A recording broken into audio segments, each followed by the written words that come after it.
वासरं चरत आहेत. आता वासरं गाई चरण्यासाठी सोडलेले आहेत. आता हे मस्तपणे चरतात. आता मस्तपणे शिवारामध्ये हे करतात.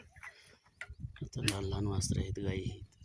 आता कसं आहे, पाऊस कमी झाला, थंडी कमी झाली, आता उन्हाळ्याची चाहूल लागली. उन्हाचं प्रमाण दिवसेंदिवस वाढत आहे, अतिउष्णता होत आहे. आणि आता ही गाई जी आहेत, ही गाई आता चारायचं. आणि ही गाई आता रानामाळा, डोंगर, दऱ्या, कपाऱ्या, वनानं चारीत न्यायचं. 2 टाईम त्यांना पाणी पाजवायचं. आणि आता हे दिवसभर वडील आहेत आमची, गाई राखतात. वडिलांची दिनचर्या अशी असते. पहा बघा, आता ही गाई चारणं चालू आहे. तर आता ही गाई चाललेली आहेत. आणि आता इकडं जे आहे, तर माझ्या पाठीमागं जे आहे, सांगता इथे गोठा आहे.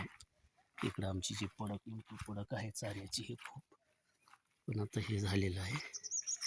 आणि आता हे गाई चार हडकलेला आहे. आता वाळून गेला पूर्ण, पाणी नाही, पाण्याच्या अभावानं आता पाऊस येत नाही. पाऊस ज्याला आपण रानसुट्टी म्हणतो, किंवा उन्हाळा शिवार सुट्टी, किंवा आता पानझडीचा महिना संपला. आता फाल्गुन मास आहे.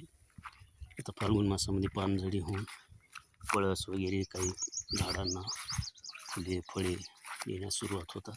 बघा, हे पूर्णपणे चारा भराडून वाळून गेलेला आहे. पूर्ण चारा भराडून वाळून गेलेला आहे. चारा आता असं झाडं फुलं शेंगा फुगा झाडाच्या हे होऊन गेलेले आहेत.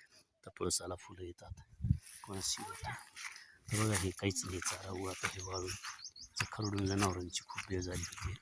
तर पूर्ण आमची भरड ही झालेली आहे. तर अशा पोझिशनमध्ये तर हे आमच्या गाई आहेत. तर ह्या अशा गाई चरत जाणार. तर वडील असं बाटली सोबत घेऊन जातात जे पाण्यासाठी हे आहे. मग बघा, आता वडिलाची ती दिनचर्या आहे, बरेचसे करतात. पशुपालक कसं जीवन असतं, तर आमच्याकडं वडिलांची पिढ्यान गाई आहेत आमच्याकडं. आम्ही पशुपालन करतो. हे आजचंच नाही आमचं, तसे खूप दिवसापासूनचं आमचं आहे हे. तर त्याच्यामुळे हे आमच्याकडं गाई फुली असं चरतात. आता हे गाई नुसत्या माळरानं दगडधोंड्यात, दर्या, कपाऱ्यानं दिवसभर. आता वरचीवर उष्णता वाढत जात अशी उष्णता होती. तिकडे जंगल आहे पहा. तर उष्णता अशी होत जाते की पुन्हा खूपच हे होतं. आणि आता खूप म्हणजे एवढं खूप ऊन वाढतं की त्या उन्हामध्ये जनावरांना सुद्धा बोरं पूर्णपणे वाळलेली आहेत. बोरं संपले. आता सीताफळाचं पण सीझन संपलं, बोराचं पण संपलेलं आहे.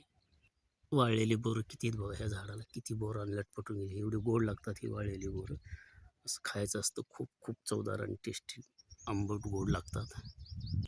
सीताफळाचं झाड, आता सीताफळाचं सीझन संपले, पूर्ण सीताफळे वाढून गेले. आता हा आहे पळस.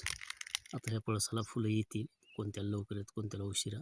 तर हे आमची बोराडी म्हणतो, म्हणजे इथं बोराची झाडं जास्त असल्यामुळे बोराडी म्हणतो. बघा आता किती फुलं आलेले आहेत त्याला, फुलं किती लटपटून गेलेलं आहे झाड फुलानं. पळसाचं झाड याला एवढे फुलं आलेत, खूप रंगीबेरंगी आणि एवढे मुलायम असतात, एवढे हे असते.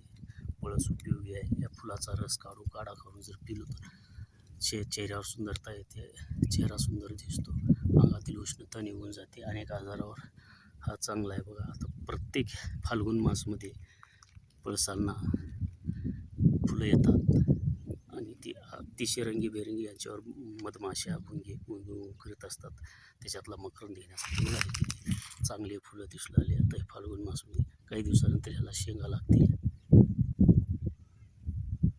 चुलत्याचं झाड आहे, म्हणजे चुलत भावाचं शेत आता जवळच लागून आहे मला. असंच शेतात त्याचं ते गोठा आहे.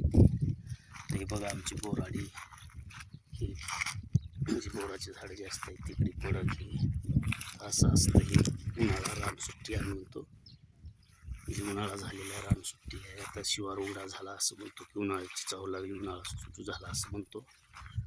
सुगी संपली, आता उन्हाळा लागला. आता शेतीचे कामं, नांगरणं, पाळी कुळं असे करून घ्यावं लागतात. बघा आता हे तिकडं आमची पडक आहे, गोठा आहे. मी नागनाथ केंद्रे, मी शेतकरी आहे, शेतकरी पुत्र आहे. माझं कृषी गावगाडा आणि ॲनिमल व्हेटरी यूट्यूब चॅनल आहे. यासाठी मी व्हिडिओ बनवतो. जेणेकरून शेतीतील व्हिडिओ पशु गाय बैलांचे व्हिडिओ, शेतीकामाचे व्हिडिओ, वृक्षी इतर विविध प्रकारची माहिती, औषधी वनस्पती, सण संस्कृती याबद्दल माहिती देतो. भौगोलिक स्थानाबद्दल माझ्या व्हिडिओमध्ये माहिती दिली जाते. तर